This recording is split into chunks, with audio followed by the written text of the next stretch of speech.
మనం అనుకుంటున్నాం నేను మహా శ్రీమంతుణ్ణి అని. ఈ ఐశ్వర్యం నీకు ఎక్కడి నుంచి వచ్చిందయ్యా? ఆ భగవంతుడి కృప వల్ల వచ్చింది అని ఒక్కసారి అనుకో. భగవంతుడి కృప లేనిది నువ్వు ఏం చేయగలుగుతావు? ఇది నా సామర్థ్యం వల్ల వచ్చింది అనుకుంటున్నావు.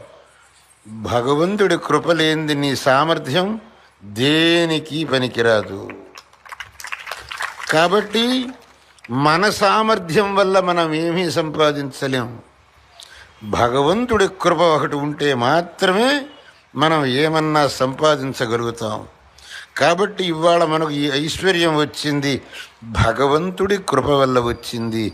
దీన్ని సద్వినియోగం చెయ్యాలి. తప్పు పనులకు ఈ ఐశ్వర్యాన్ని నేను వినియోగించకూడదు.